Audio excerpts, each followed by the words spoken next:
This webinar is conducted in English. Interpretation from English to Spanish is available. To access it, please click on the other options at the bottom of your screen, then select Interpretation and choose Spanish. The session is being recorded and will be made available on the IFSW YouTube channel. We're also live streaming the session on YouTube. You're all encouraged to use the chat to share comments or questions throughout the session. During the roundtable at the end, you may also want to raise your hand if you would like to speak. Just to briefly recap on the briefest sessions and before we hand over to our panelists, as you all know, the first session introduced the conceptual framework of a human rights-based care and support system. At session 2, dived deeper and explored the human rights dimensions of care and support, bringing in the voices of those representing persons with disabilities, mothers, and care and support professionals to reflect on how their rights are relevant to the work of social workers. In last week's session, we focused on social work as a care and support profession, emphasizing the rights of social workers under the International Human Rights and Labor Standard, with insights from the UN Human Rights Office and ILO. We also heard about challenges in the working condition that social workers face on the ground. And we heard from the Panama Association for Social Workers and the IFSW for Latin America and the Caribbean, and the research presented from Bass University. Today, in our final session, we will be focusing on chances in politics to reach care and support system, exploring the political pathways that could be utilized to building sustainable, rights-based care and support system. We will be discussing both opportunities and challenges. Having said that, we have a distinguished panel of speakers for the roundtable discussion, and each panelist will have 10 minutes for their presentation, after which we will move into the Q&As.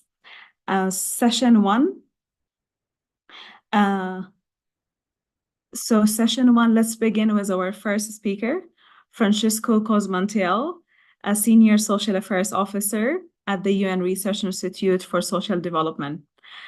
Francisco, my question is actually focused on the eco-social contract as concept proposed by the UNRWA. Could you explain and tell us more about the concept and how does it relate to the development of sustainable and right-based care and support system? And if you can also explain to us how care and support systems evolved globally, and what responsibilities do government have in ensuring comprehensive care and support systems? Thanks, and the floor is yours. Just a reminder, you have 10 minutes. Thanks. Thank you very much. It is a real pleasure to be part of this panel. I'm very grateful to the organizers for allowing UNRWA to present concept that we have been, a concept and a strategy that we have been advancing in the last 5 years. For those who don't know us, UNRWA is an independent research institute within the United Nations, and every 5 years we advance some ideas to pursue social justice. And in the last 5 years, we have been advocating for what we call a new eco-social contract, like a pathway for social, economic, and environmental justice.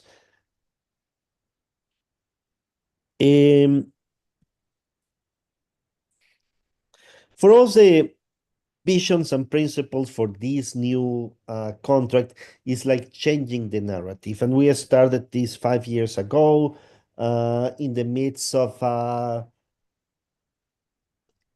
the post-COVID pandemic that really left a very bitter mark on humankind, putting two crises at the forefront. One was a care crisis, but the other one was an increasing inequality crisis that we have been consolidating year after year after the COVID crisis. So we thought that it was a moment to design and put forward a new development model that combined these three types of justice, and I would add a fourth one, which is gender justice. that is cross-cuts all the different dimensions.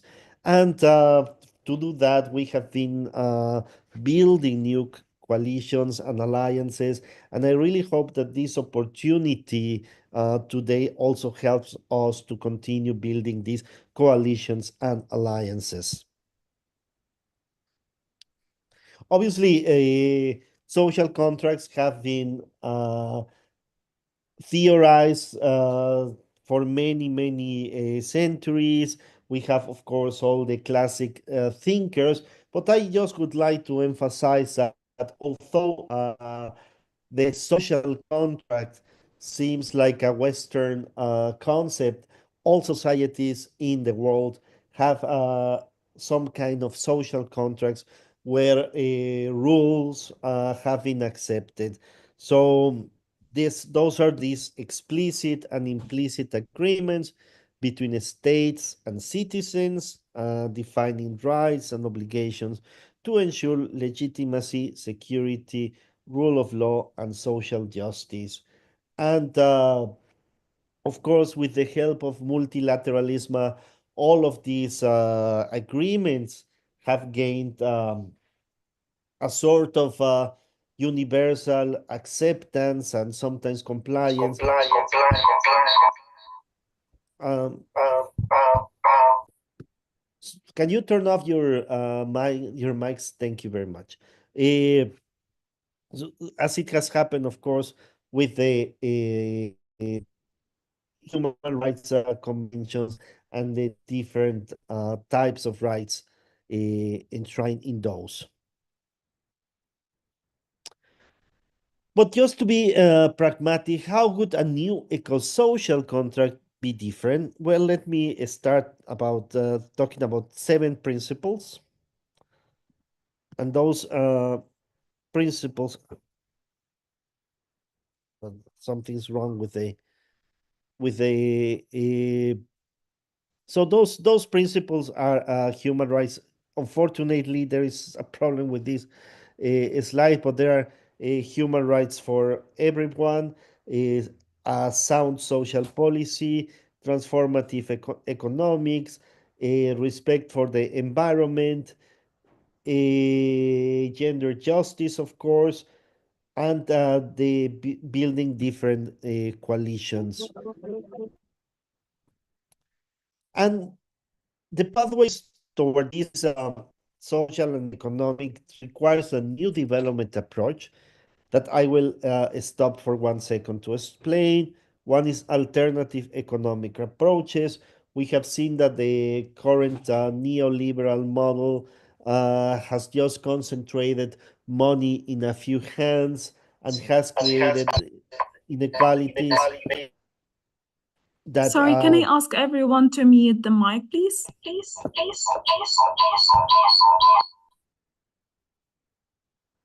thank you.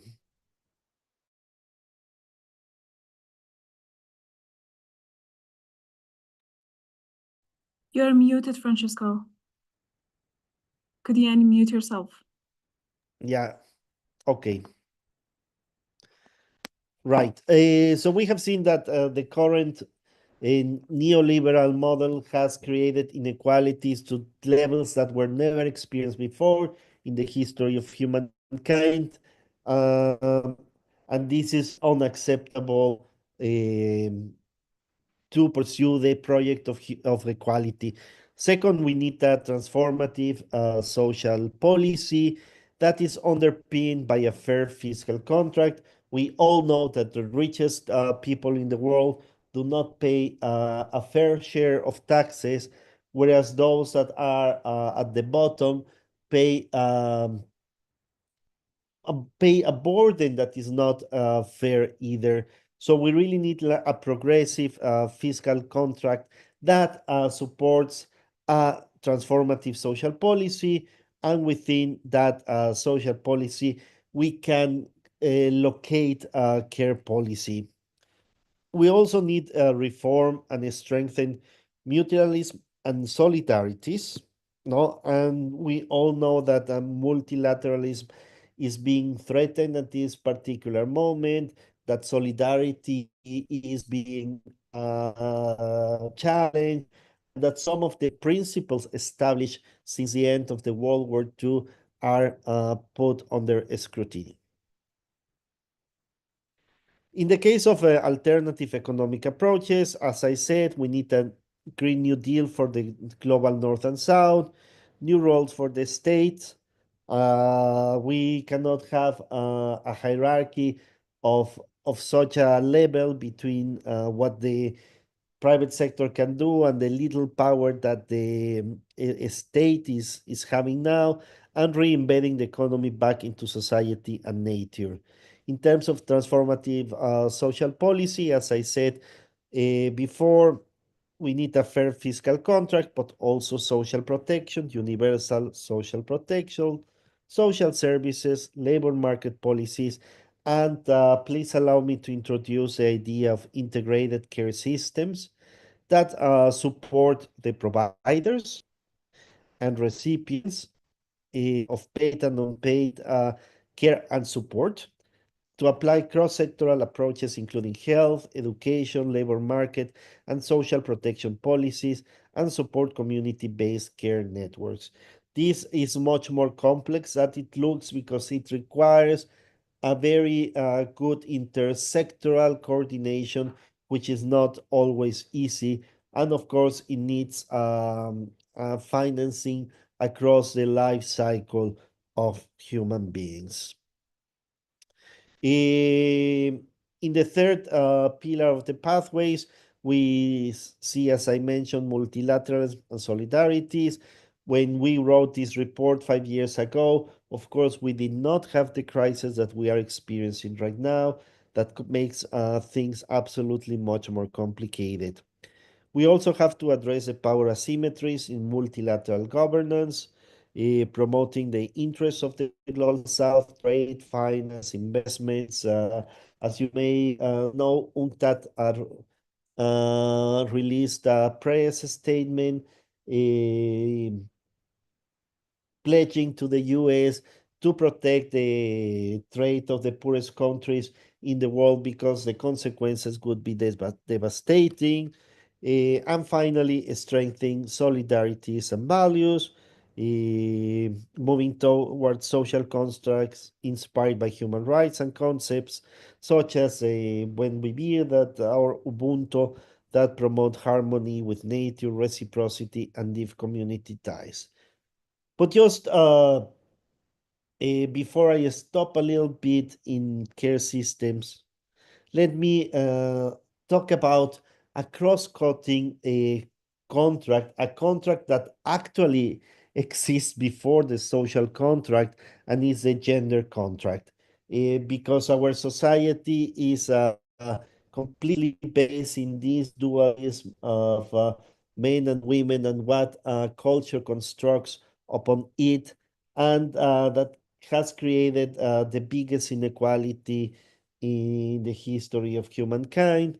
And this hegemonic gender arrangement, with its differentiated workload for men and women, workload not only in terms of the spheres, the public, the private, but in terms of the our work, make it impossible to reconcile family and work spheres, while it also shapes economy and supports a social model that produces different types of oppression and exploitation. So the crisis of care is produced by this unequal gender contract, by this unequal gender arrangement, in which culture assigns the responsibilities of care primarily to women, whereas it allows for men to participate more broadly in the public sphere. So this is the basis of the care of crisis that we have. And in different regions, there have been many attempts to um, balance this inequality. Of course, the Scandinavian countries and many European countries have invested in sound care systems, and Latin America is ahead the curve in the global south with a huge number of research pieces informing different scenarios of policies. But as I said, it is much easier to put it in paper than put it in practice. And different countries have been implementing care systems. Of course, it started with Uruguay. Uruguay is a country with 3 million people, with a very strong trajectory and history of social protection, universal social protection, where it was relatively easy to implement a costly, because it's quite costly, care system. Whereas other countries like Mexico, with 130 million inhabitants, have developed a very, very sophisticated uh, a care system, but where there are still challenges of implementation, of coordination, but that is obviously at the forefront of the policy discussions in Latin America. Other countries like Colombia, but particularly Bogota, have created what they call the manzanas del cuidado, the neighborhoods of care, where the state provides a number of services to women and men who require healthcare responsibility. Other countries have also made big advancements, like Chile, Brazil, and other countries, Costa Rica, and other countries have started thinking about that. In other regions of the world, like Africa and Asia, both the conceptual and policy discussions are catching up. And in the case of Africa, it is at the center of many regional dialogues and policy discussions, and likewise in Africa, but still in all the regions in the global south, care is looked at the responsibility of private arrangements. Having said so, Latin America is the only region that has a regional conference, a regional body that provides a floor for policy arrangements and agreements, and that has provided a floor to give the region a much more advanced discussion, to the point that it is discussed if care has to be a human right. And I think my 10 minutes are over, so I stop here. Thank you very much. Thank you very much, Francisco, for this is very insightful presentation, and for also highlighting the concept and the gender contract as a concept has been there before the eco-social contract, and the importance of having an integrated care and support systems. And with that, I will hand over the floor to Priska Flischland from the International Federation for Social Workers. Priska, it would be great if you can tell us what are the main challenges in integrating care and support into a broader social and economic policies, and how can social workers help to overcome these obstacles? And what responsibilities do government have in implementing the eco-social world, and what policy action should they prioritize? And this is, of course, has to be with the framework of the People's Charter, and also what's your reflection on that? Thanks, and over to you, Priska. You have again 10 minutes. Thanks. Oh, Narmeen, with all those questions, I thought I have a half hour or something. Apologies that you see me and not Rory Truell, who should be here, and who apologizes for not being able to attend this session and give you some insight about the People's Charter. I think it would be good to start with the People's Charter, because many people are still not aware of this amazing document that has been established together with UNRIST and 25 other organizations in a time after or during the pandemic. So why have this organization established such a document and have held an event which was called the People's Assembly in 2022. So the document, the People's Charter for an Eco-Social World, is based on the experience of the pandemic, as we have heard before from Francisco, that was really influencing all the professions in social work and related professions, but also health workers have been those professions who were active, who had to solve the problems, who had to help people, the whole communities, the whole society to overcome this crisis. In this time, IFSW and the 25 other associations and organizations have realized again that governments struggle or even fail to solve those problems, like crises like Ebola, like the COVID pandemic, that governments really struggle to manage those situations. And in these phases that we have seen, is crucial that we have national associations of social workers working together with other professions in order to really help the society to provide care, provide professional care, and provide also unprofessional and semi-professional care, and link all those professionals and people together in order to fulfill human rights. In this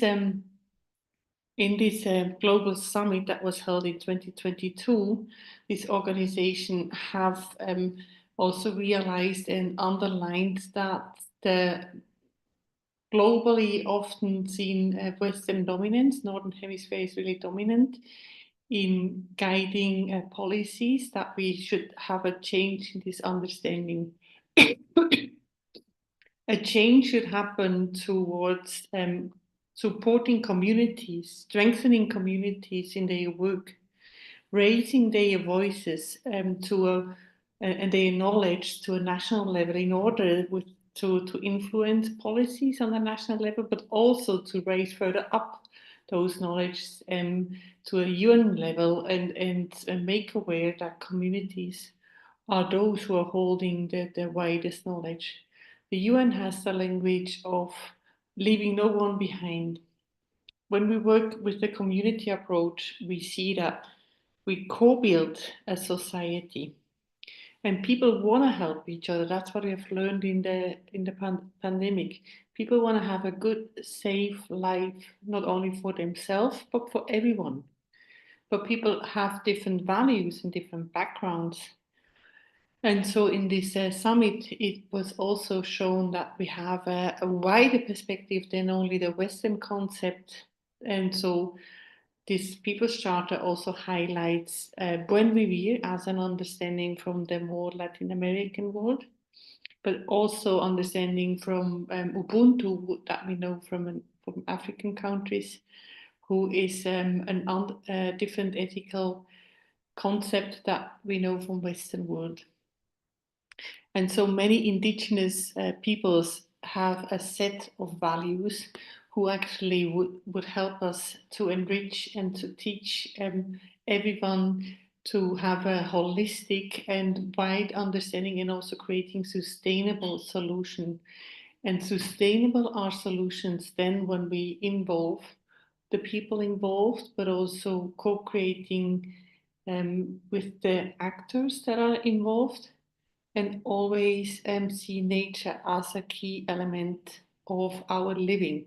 So the People's Charter understands as its core values that we co-develop reciprocity, as we have heard from Francisco before. That is a key word in this understanding, that we co-build peace and that we co-living with nature, that we co-creating social justice together, and that we co-realizing equality. On this way forward, we use different tools to really trickle down this global document and agreement to a national and local level. So, for instance, the Swiss Association of Social Workers has taken this document and has said, okay, when we have now an understanding on how social workers and all those organizations that combine millions of professionals globally, how do we bring that to a national language that our colleagues in social work in Switzerland can really use this document for their advocacy, for their work, to know in daily practice what co-living with nature means. So we have like a workshop, and that was the Commission for International Affairs within the Association of Social Workers, who has creatively shared understanding and links of what does co-realizing equality mean in Switzerland, and where do we have to put some highlights and what can we see as already fulfilled. And so we have like some guiding phrases for our colleagues, and now pass that on to the general meeting of the Swiss Association of Social Workers to agree on this document, and that the board agrees, and so we have afterwards a guiding document for daily work. What we see in IFSW quite often is that we, as the profession, are facilitators of a network from the unpaid care to the paid care and to governance. And in this work is a lot of visibility necessary, but also a lot of translation of the language, because often do those people not understand or not speak the same language. So that can be that people speak about their needs, but are not really aware of the other person's needs. So we have like then a social worker the task to bring all those voices together. And we tend to not replace people in a system, but rather translating what they mean, and bringing this narrative to a government, may it be on a regional level, may it be on a national level or a local level, in order to influence the policy. And I think this is one of the approaches that social workers can contribute and can use in their work to support not only social contract or the development of social contract, but also in this care economy that we see as one profession in this network. I'm not sure, I mean, I think I have used the 10-minute time, so I don't want to go for too long. But if you have any more questions or haven't responded all of them, then please go ahead. I'm just replacing Rory in this function, so I hope that was informative enough. Thank you. Thank you very much, Priska. It's perfect. And thank you for touching upon the evolvement of the People's Charter and its content and vision, and how it's been applied at the national level, bringing the example of Switzerland, and also how it's been interpreted into the work of the IFSW. With that, I will move to how we advance the care and support system at the country level and national level. And here we'll be hearing from Carmen Montserrat Rovalo Otero. She is from the Permanent Mission of Mexico in Geneva. Carmen, it would be great if you can tell us the effort that has been taken at the country level to advance the human rights care and support systems, both nationally and regionally, what critical challenges that Mexico have faced and taking such efforts, and how might be able to address these challenges. So the floor is yours. And again, you have 10 minutes. Thanks. Over. Thank you very much, Narmin. And just to make sure that you can see the PowerPoint presentation. Yeah, okay. Yes, we can see it. Perfect. Perfect. Well, first of all, let me thank the Office of the High Commissioner for Human Rights and the International Federation of Social Workers for the invitation to participate in this important workshop, and to share the steps taken so far by Mexico in order to create, implement a national care and support system. As Francisco said, still many challenges ahead, but we consider we've taken some steps that are relevant, and we are very happy to be able to share them. In order to have a robust national care support system that is based in human rights, that is child-friendly, gender-responsive, disability inclusive, which we think are very important components when we think about this from a human rights perspective.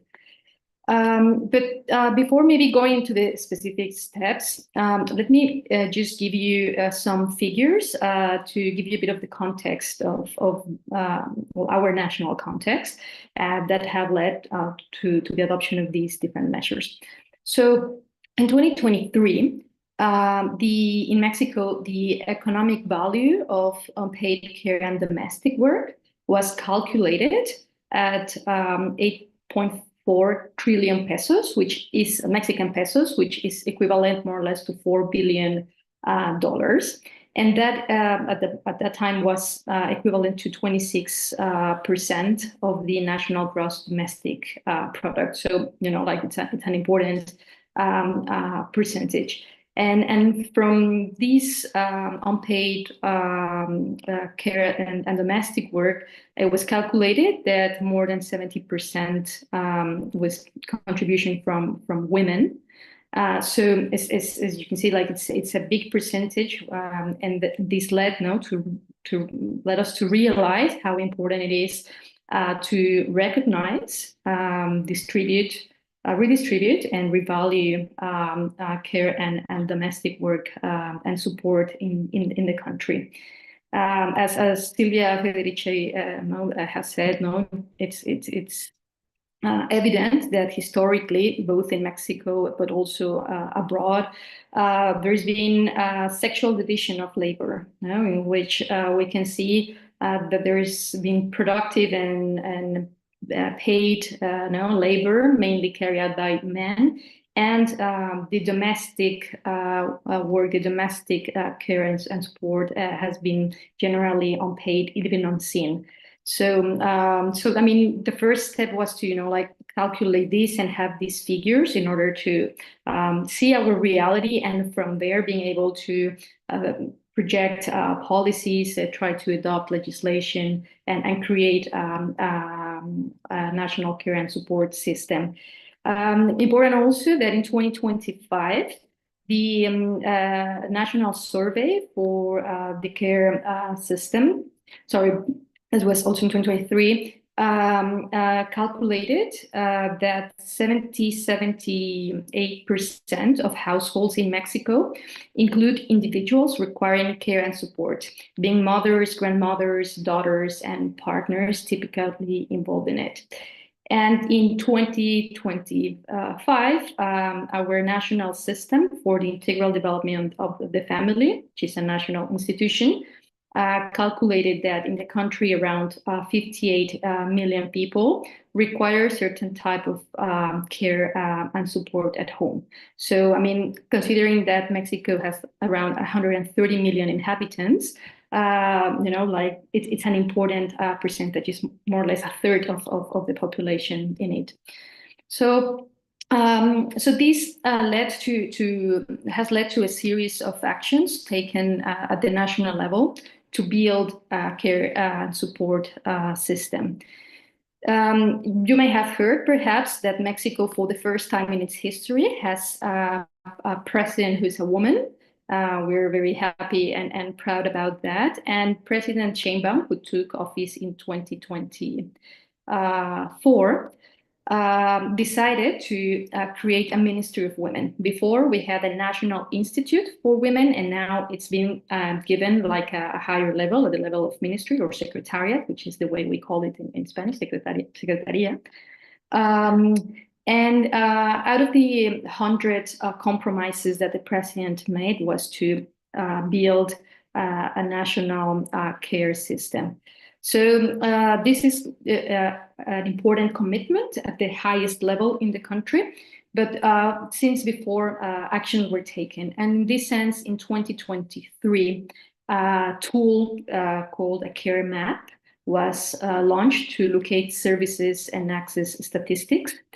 And then in 2024, to this map, an observatory was added which provides infography that is accessible and easy to read. I will go a bit more in detail in these two particular initiatives, which we consider quite relevant to share. And in the legislative, there's been two important initiatives, I would say. In 2020, there was a bill that was presented at the Chamber of Deputies. We have two chambers, deputies and senates. And for constitutional reforms and laws, the bills need to pass and be adopted in the two chambers. So first, in the deputies, this bill was presented to reform the Constitution so as to recognize a right to care and to create a national care system. This is currently in progress. I mean, it was adopted in one chamber, but still it needs to go to the second one, to the Senates. But it's an initiative that is there. And then in September 2024, an initiative was presented to enact a general law for a national care system, and this is also under review. So we consider always important that also policies, have a grounding at the legal, from a legal point of view, in the Constitution, in laws, which also gives initiatives continuity in time. So let me maybe go a bit more in depth in the case of the care map. I put here a bit of information. So this tool is available online. I put a QR code there, so you can, if you're interested, you can go to the link and explore it. The webpage is in Spanish, but at least you can see how it works. So this care map was launched to help citizens to locate care services and access statistics and indicators. And that's also helpful for policymakers and researchers. And the methodology to create this map, three big databases from different institutions in Mexico that are in charge of doing statistics was used to fill in this map. And what a citizen can do, what a person can do, is go to the map and try to see where are care and support services nearby. So you can go to the state where you live, to the specific municipality, and look there, near to the street where you live, what type of care and support services are provided either by the public sector, by the private sector, and also by civil society organizations. And this is focused on care for children facilities. Also, if there are institutions, organizations that can support, for example, persons with disabilities, for older persons. So it's a map of what is already in place. But the part on statistics and the observatory create information, data that help analyze also, what is needed, what is the demand, what is the offer, and what else is needed that can be addressed through public policy.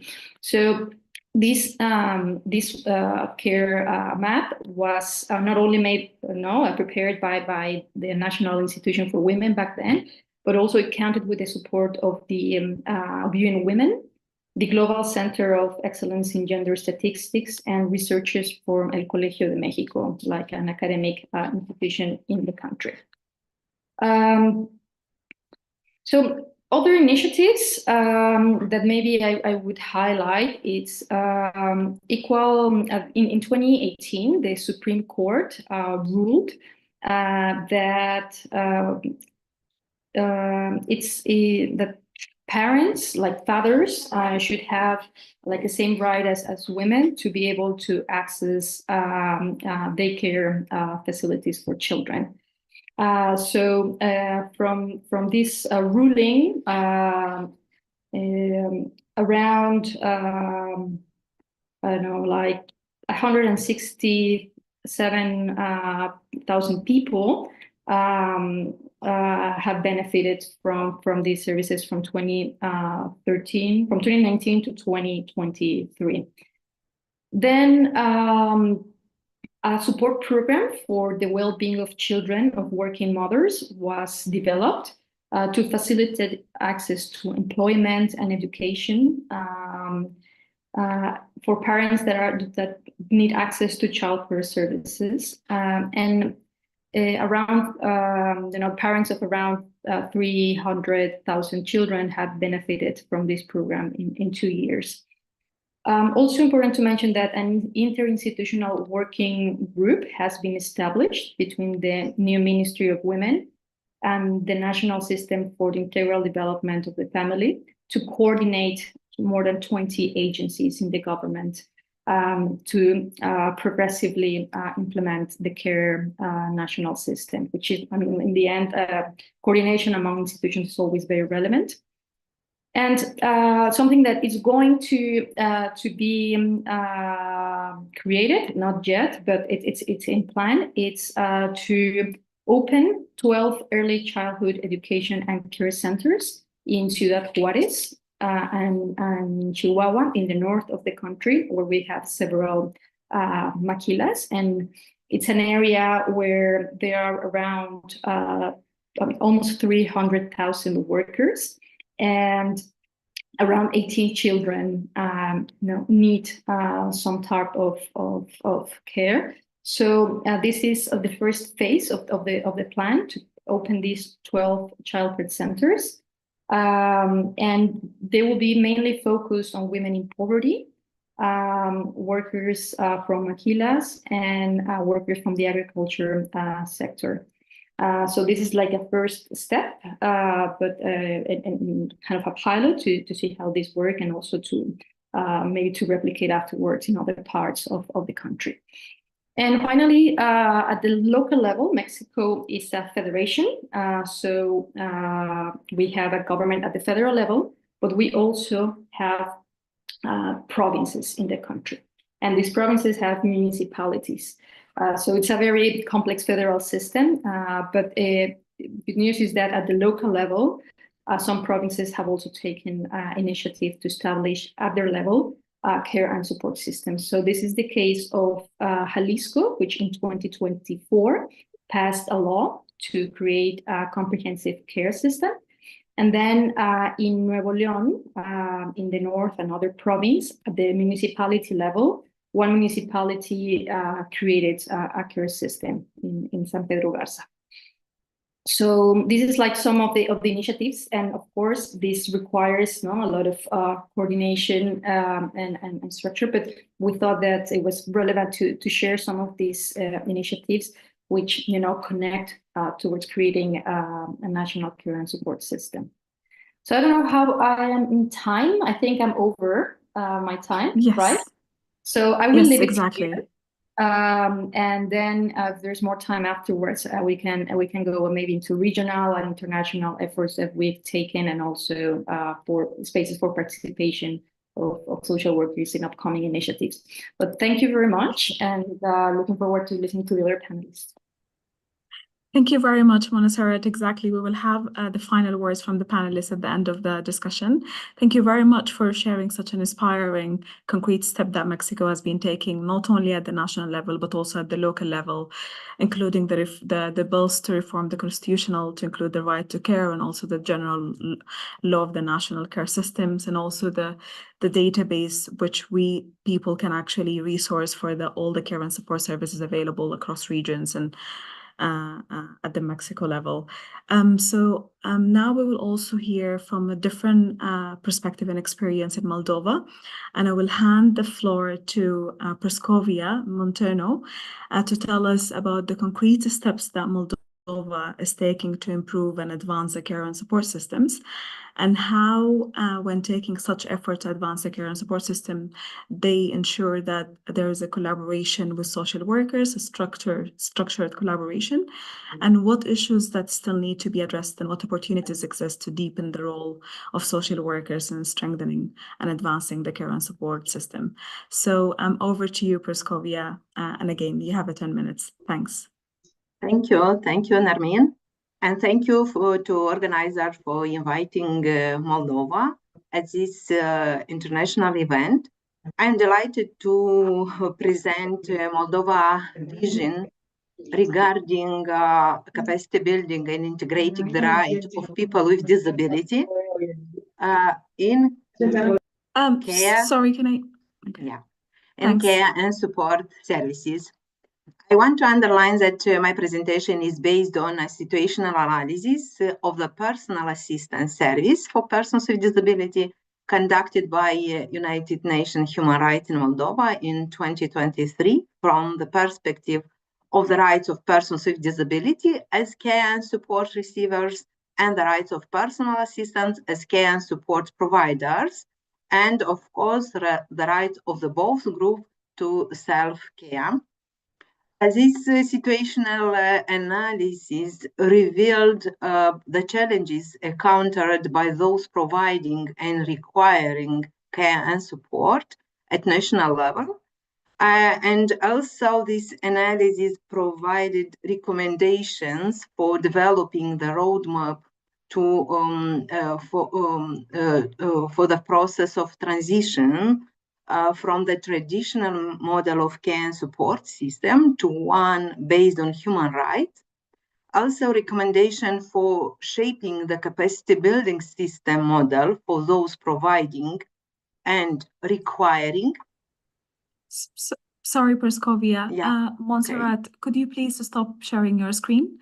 We still see the presentation on Mexico. Thanks. Okay. Please continue. But my presentation is no. Can you share it? Can you reshare it, yes, Praskovia, please? I share it. Okay, sorry for this. Okay, I try now one more time. Now. Sorry, Montserrat, can you stop sharing first? Because it still shows yours. Okay. Perfect. Now it works. We can, we can see Moldova just fine. Yeah. Yes, okay. On our end. Perfect. Now we can see it. Yes. Okay. Sorry. I saw my screen and it was okay. And also the situational analysis conducted in 2023 provided for us recommendation for building the system where workers advocate for human rights-based approach, care and support, and also for shaping the capacity building system based on human rights-based approach to support and care. I want to figure out a few points about the personal assistance service that we underline that this service up to now in Moldova aligns with the traditional model of care and does not correspond to the human rights-based approach to the disability. The care and support promoted by the public authorities are not person-centered and oriented towards the acquisition of the personal autonomy and independent living skills, and the service is not promoted and seen as expanding and redistributing care and support outside of the family. And who requires support in Moldova, talking about persons with disability, every third person with disability requires care and support services. But at the moment, only every 4 adult and every second child with disability with high support needs benefits from care and support services. The public authority do not involve persons with disability in decision-making process regarding support and care, controlled by persons with disability, as is stated in CRPD. Persons with disability have limited knowledge about their rights. Consequently, they have limited option to decide by whom, how, where, and what way the service must be provided. And also social workers have limited opportunity to capacity building programs on disability inclusion, on human rights-based approach. That's why they have now a significant role in promoting human rights-based approach to care and support. Who are in Moldova care and support providers? Based on personal assistance services, we have 88% of the providers only family members. 78% are women and 20% are older persons. Older person, why? Because there are no access to other providers outside of the family. Persons with disability with high support needs who do not have family members available to be hired as personal assistant wait more extended periods to access the care and support services. They have, if they have no family support, they are left behind by public authority and service providers. But provision of support is a precondition to exercise the right to live independently and be included in the community. And this right up to now is not considered as priority for the person's eligibility under the person assistance service. Also, the analysis conducted underline that both groups, those providing and requiring care and support, not acting as active partners of the governmental body responsible for system development. Community social workers have limited knowledge and to promote a human rights-based approach to disability and care and support system. The role of community workers in building the community support system is not valued by authorities.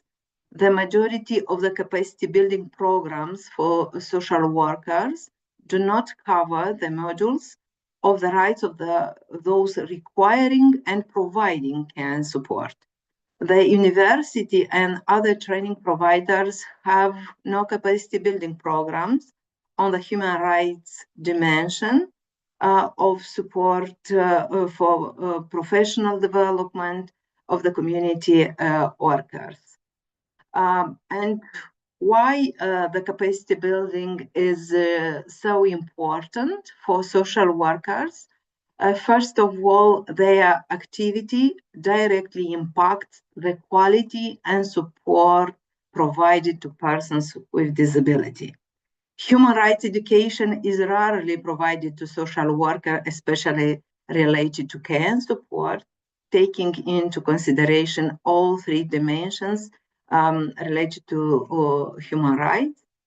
And intensive training is needed to change attitudes and practices towards care and support, and also to disability. Only sporadic training reach limited numbers of social workers. That's why their role is not so powerful to advocate for human rights-based support to care and support. Following the situational analysis, the United Nations Human Rights in Moldova already started to provide technical assistance to the Ministry of Labor and Social Protection in implementing a capacity building program focused on human rights-based approach for those providing care and support for people with disability. Now, UN Human Rights collaborates with Moldova State University to integrate a human rights-based approach into the curriculum for social workers. And we hope that next year we will have integrated already these modules. Also developed and piloted a tool to evaluate the rights of people with disability within care and support services. And this tool now is under consultation with the authority, and we hope that it will be approved and will become mandatory at national level, and promote integration of the rights of the people with disability in all capacity building programs conducted by university and national authority for social workforce. UN Human Rights Moldova and Moldova State University believe that integrating the human rights-based approach in capacity building program of those providing and requiring the care and support will lead to reaffirmation of the crucial role of social worker by connecting persons with disabilities to a network of mainstream services, connecting persons with disability to assistive technologies, and also to human support, paid and unpaid. And also this will lead to other expected results, increase the role of social worker in promoting human rights-based care and support, identified the training needs of those providing and requiring care and support, and also we hope that we will have an improved referral mechanism of persons with disability to all services and goods, and also to obtain an advanced advocacy for capacity building programs for those providing and requiring care and support. And a few recommendations for other governments and also for us. It's strengthening the partnership among public authorities, university, organization of persons with disability, network of social workers to build a system of care and support based on all three human rights dimensions, develop and provide continued professional development for social workers to guide and assist a group requiring and providing care and support, co-produce and co-deliver education, and empowering Praskovia? the role. Yes, and empowering Sorry, the role. just chopping up Yes. inside a second. Okay, empowering the role of social worker to become more powerful in advocating the human rights-based approach in for those requiring and providing care and support. Thank you very much, and I will be grateful to answer to all your questions. Thank you. Thank you very much, Praskovia, for presenting us the situation analysis in Moldova and also highlighting the challenges of people with disabilities to access the current care and support systems, and also highlighting the need for human rights based care and support systems, education, capacity building to those who are providing care and those who are receiving care, but also to the social workers to be integrated in the curriculum of the social workers' work. Thanks a lot. And with this, I will hand over to our final panelist, Evelyn Tumazuksi, the International Federation for Social Workers representative to the United Nations. And here it would be great if we can hear from you on how does International Federation for Social Workers represent the work of social workers at the UN, and what are the main priorities in this space for the IFSW? Thanks, and over to you. Thank you so much. I really appreciate being here, and what fantastic information. I will talk as quickly as possible. Greetings. I'm Evelyn Tomaszewski. I'm one of the IFSW representatives in the United Nations. I'm on the North America team. We have regional representatives in the 5 regions, as you can see on the left-hand side of the screen. I'm going to talk very quickly about building local and social work and global policies. So I want to start with looking at recognizing that collectively and in collaboration with IFSW leadership, the UN Commission representatives work to bring forth the voices of IFSW members and the communities we serve. And I want to thank you all for being here today as part of our global community. There's 275, maybe 300 strong last time I looked. So our service is guided by our mission, the first being to build and foster partnerships. And I think this will help frame what we're doing.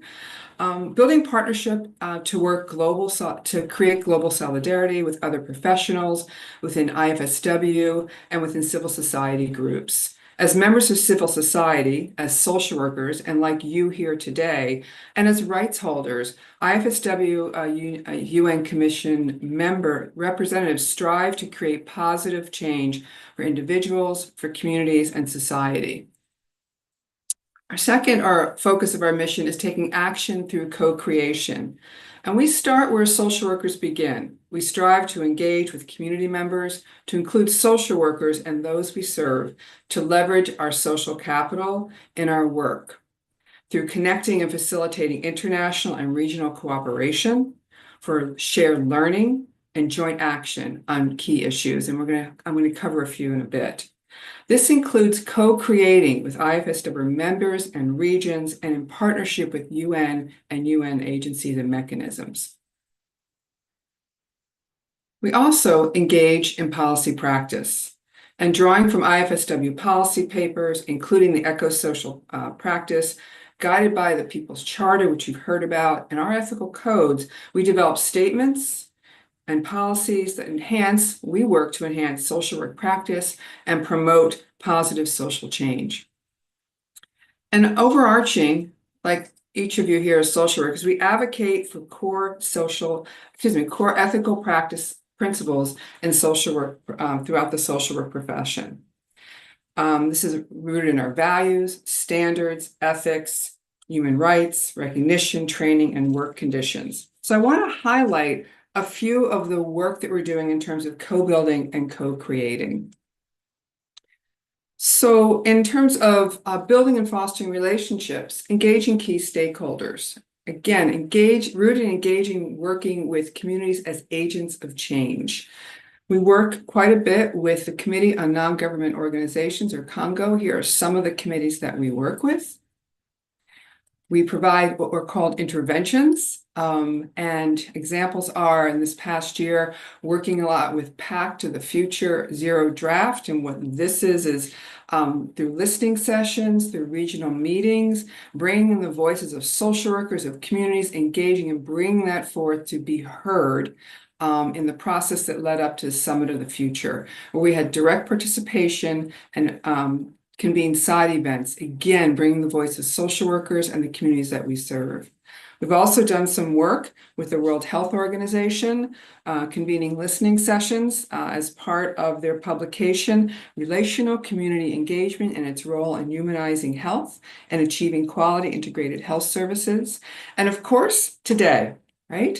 The United Nations OHCHR, the connection there as well. I have a smiley face on my notes here.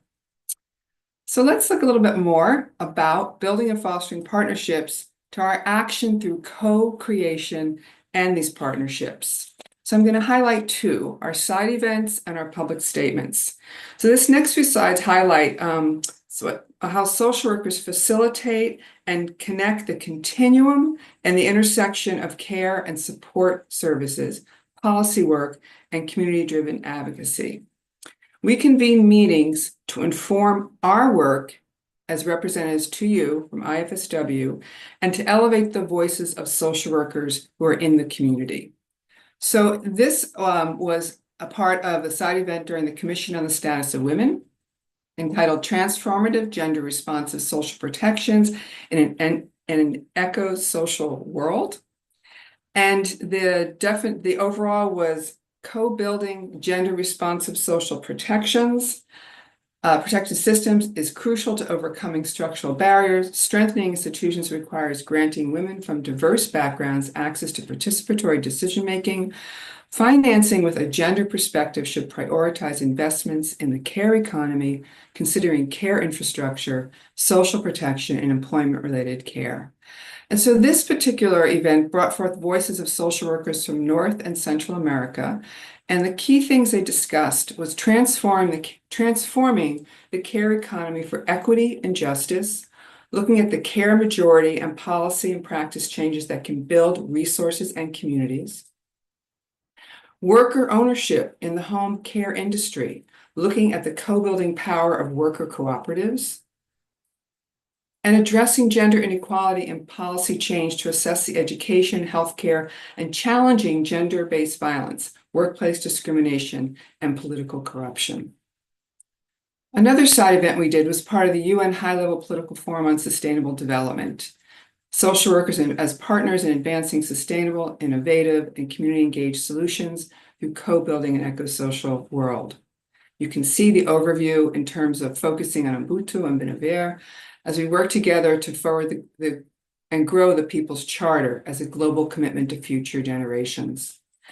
Here I wanted to highlight two things that we discussed: co-creating solutions through a model in Australia in partnership with industry, social services, governance, and community that address the barriers to employment to young people and families from ethnically and culturally diverse communities. And also hearing from UN Research Institute for Social Development, the report referenced earlier on eco-social contract and the importance to a just and green world. And I made a note here because I was looking in the chat, somebody asked about children working in hazardous labor. We also in our side event included a member from the International Labor Organization who spoke about child labor and social protections. So there's a lot of connections to our interests and the work that we're doing in terms of care and support. Just moving along quickly, because I think I have a couple more minutes, is another way that we engage in policy practice, which is submitting statements to different groups and entities aligned with the United Nations. So this was an IFS statement to the Commission for Social Development on decent work and social protections. And this is just a snippet of it. But central to achieving decent work that does no harm to humans or the environment is the protection of labor rights and the promotion of safe and secure working environments, which foster skills that are valued in labor markets. And just some key recommendations we made is care work must be recognized as a form of decent work and properly compensated in order to tackle the feminization of poverty. And we need to join with unions and social movements to co-work with governments, public services, and the business sector in implementing fair practices and agreed international standards to secure sustainable and fair markets that will foster recognition and respect in people's lives. Another example is through engage in policy practice is statements to the Commission on the Status of Women. We focused on women and the economy. Investing in the care economy is a pivotal step towards women's economic empowerment by investing in society, supporting dignified working conditions with living wages, and strengthening healthcare infrastructure for all populations. This investment would enable women to secure decent work and would also support the development of preventative and responsive health protection systems. So really making that connection. A couple recommendations made by the IFSW Commission, representing you as social workers. Global, national, local governments alongside people's assemblies must co-build cultures that prioritize sustainable through holistic approaches and co-developing in solutions, human rights, and gender equity. So really that connection. This includes environments where women's health, autonomy, and well-being are safeguarded, and prioritize investments in social workers. This includes acknowledging their contribution to community, economic, and social well-being, our role in the care economy, and a collective professional voice for social change and strong communities. I'm going to end with that because I think that kind of brings us to our conversation, and really want to thank you so much for providing IFSW this space. Thank you very much, Evelyn, for touching on all the key areas of work that you're doing, engaging with the UN system, and it's quite impressive, and a lot specifically through the co-building and through global solidarity, and also through the co-creating, through meetings, statement and side events, and touching on bringing the voices of social workers, working on decent work and social protection, on the women in the care economy, and also advancing the human rights-based care and support system. Thank you very much. And with that, given the limited time that we're having, we will have 10 minutes, including question and answers, with the final also remarks from the panelists. So now we'll hand the floor for questions. I don't know if anyone from the participant would like to raise hand, or maybe I would ask the help of Annalisa to share with us 2 or 3 questions from the chat box. Yes, we have a few questions. Yes. I don't know if you want to wait maybe a few seconds if someone raised their hand. Yes. Perfect. I don't see anyone. Okay, so I may start with the first. We had 2 questions for Montserrat. So Pranita expressed her interest in what Mexico is doing, and she asked if the government is making initiatives for women empowerment, and what could be the possible role of social workers. Oh, apologies. I lost. Okay, the possible role of social workers to enhance the service delivery and welfare of women. And then we had a second question from Rashida, who asked if the model presented from Montserrat can be expanded in other countries. So what can be elements that can be used as a learning for other countries? Rashida focused on, her question was focused on Nigeria, but I would say this can be an interesting question also for other countries. So, thank you. Thanks a lot, Annalisa. So over to you, Montserrat. Okay, sure. And maybe if I may, I'll just again share the screen just to put one slide, which helps me actually to answer one of the questions. I don't know if you're seeing it right now. Yes, we can see it. Okay. Would you like to enlarge it a bit? Yes, okay, perfect. Perfect. Okay, so two interesting questions. Thank you for those and for the interest in the efforts of Mexico to build a national care support system.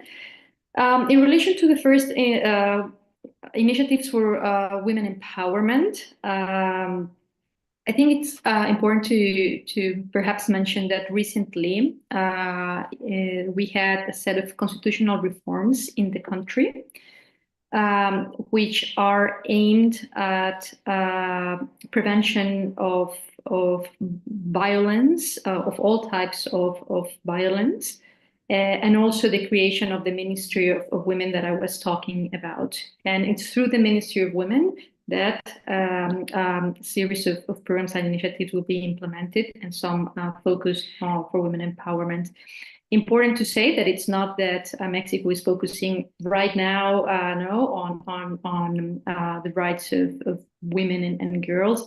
It's an agenda that has been very important for Mexico since very decades ago. Like since 1975, Mexico hosted the first international conference on women, which led, to the Beijing Declaration on Platform for Action through a series of conferences.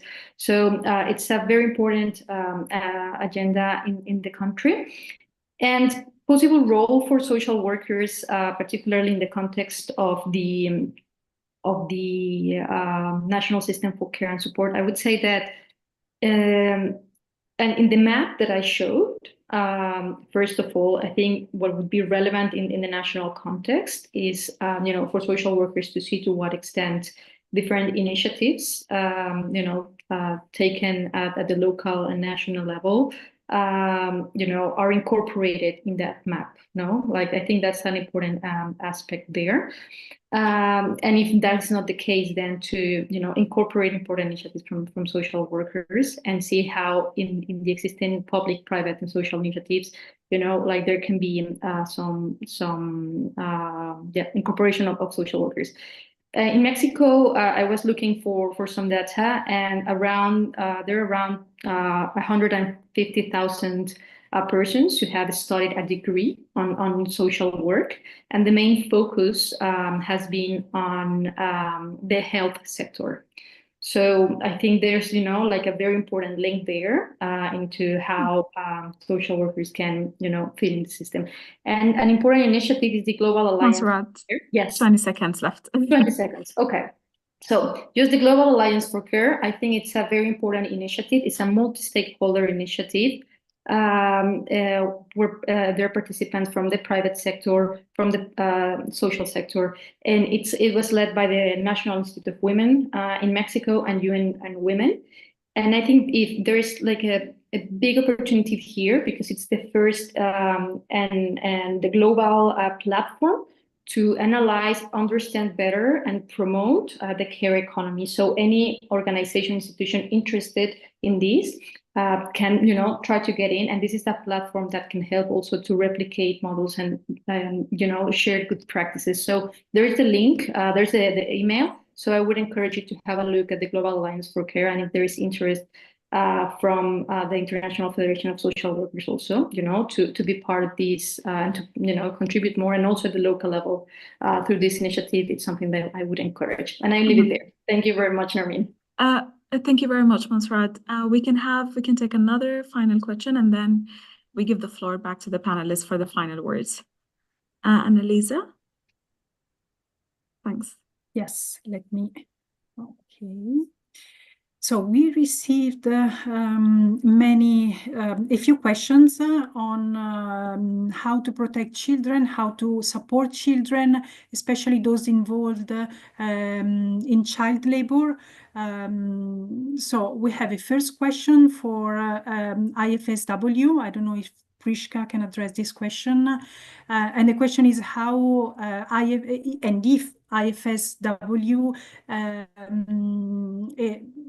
has initiatives or opportunities to share in order to support social workers working in this field. And then another question from a colleague based in Ghana, expressing his concerns again on child trafficking and child labor, if I'm not wrong. So how social workers can lobby and support these children involved in child trafficking and child labor. Okay, thank you. Thank you very much, Annalisa. Yes, Priska? Okay. And maybe Evelyn, you want to add yes, something? 1 minute. Yes. Yeah. What I can say, I'm speaking about IFSW and its 153 national associations as members. I know there is one in Ghana.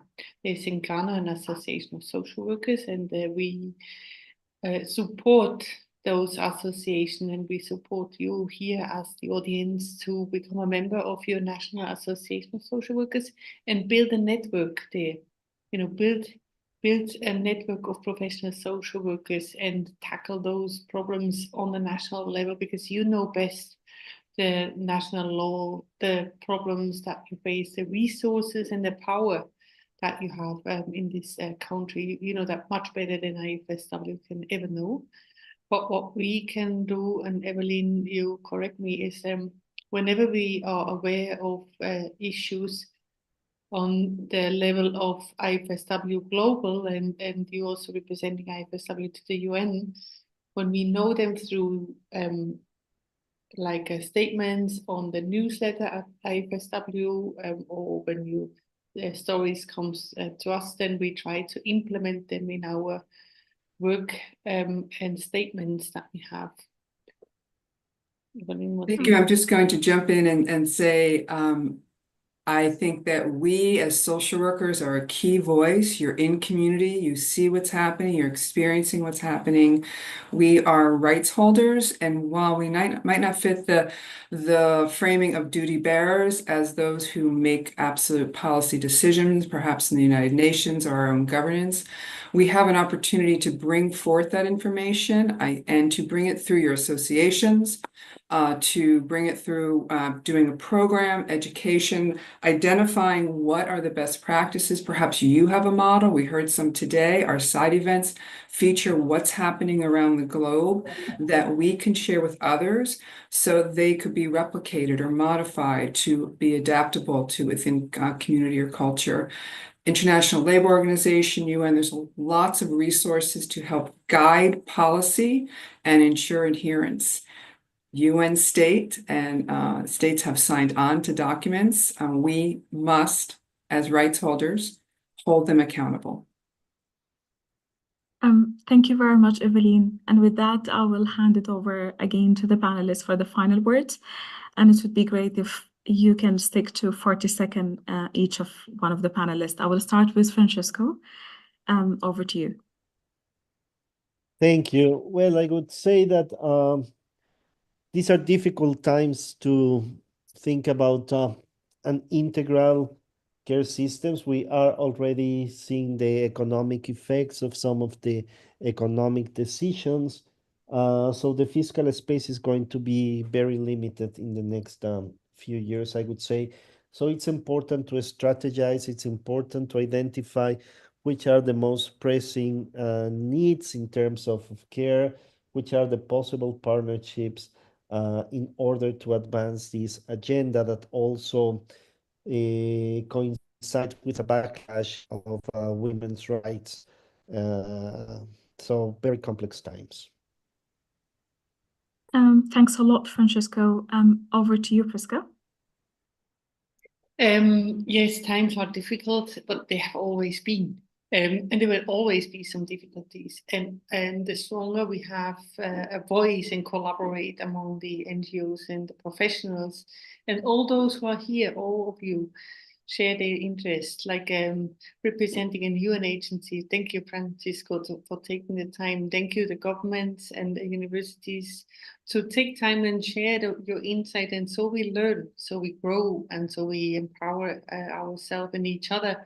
And so we build networks. I hope you can network with colleagues in the chat and go on and get strong so we can tackle those issues. Thank you.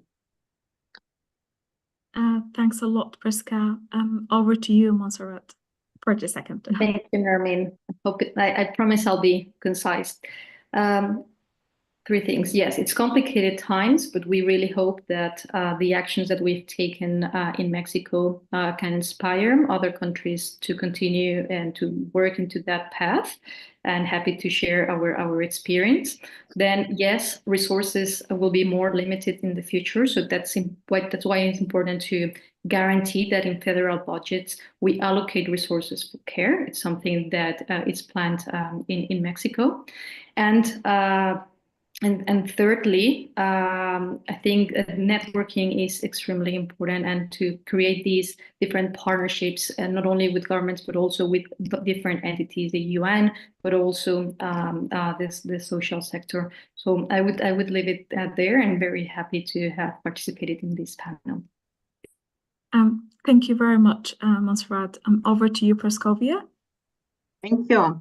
If we want to improve care and support system, now it's the right time to establish or to strengthening the collaboration between universities, between government, and also civil society organization, especially organization of persons with disabilities, to integrate human rights-based approach for those requiring and providing care and support.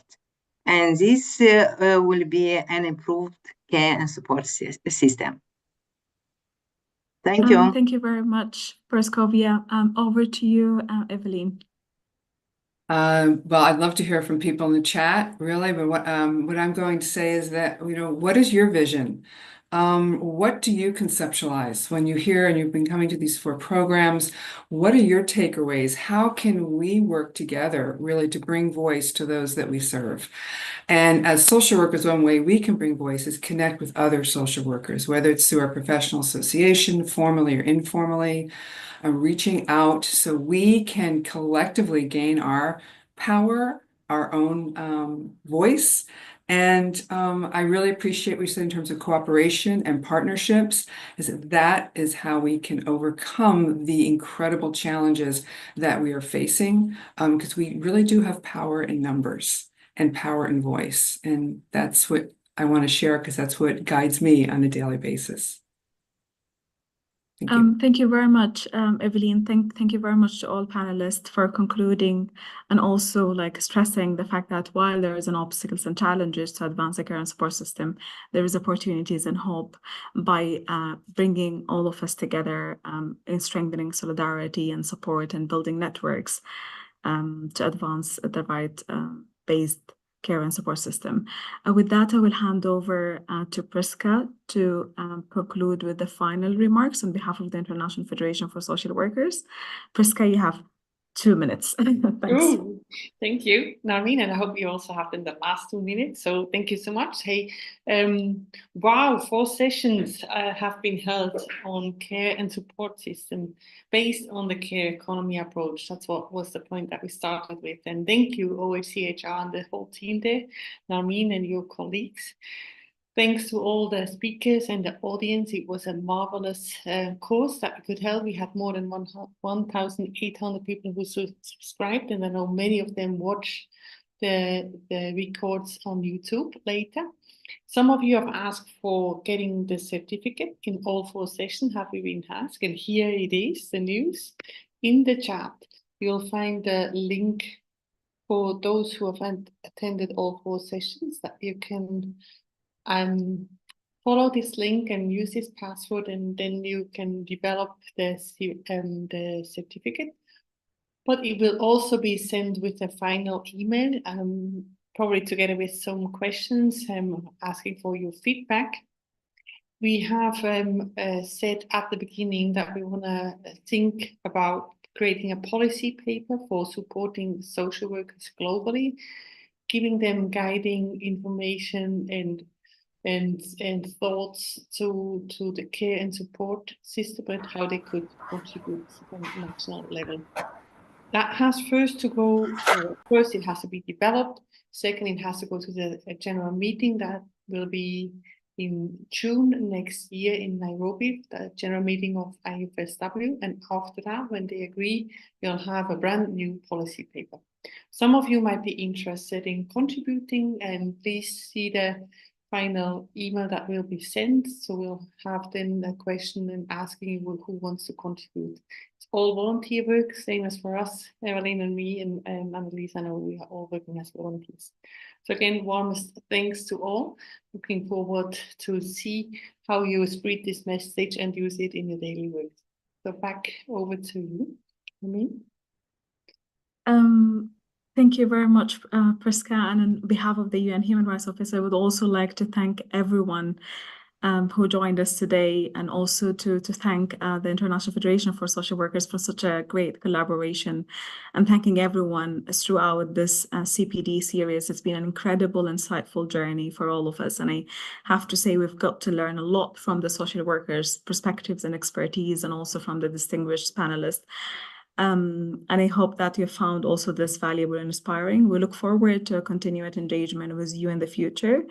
And again, I would like to thank everyone. And I wanted to conclude by only one remarks, that for all of us to be able to be part of this journey and path to advance the care and support system and human rights-based care and support system, we will need to always realize and promote and protect the rights of those providing care and support, those who are requiring care and support, but also the rights of social workers, and all comes together. And with that, I conclude. And again, I thank everyone. And I look forward to working with you all. Thanks. Thank you so much. Thank you. Thank you. Thank you.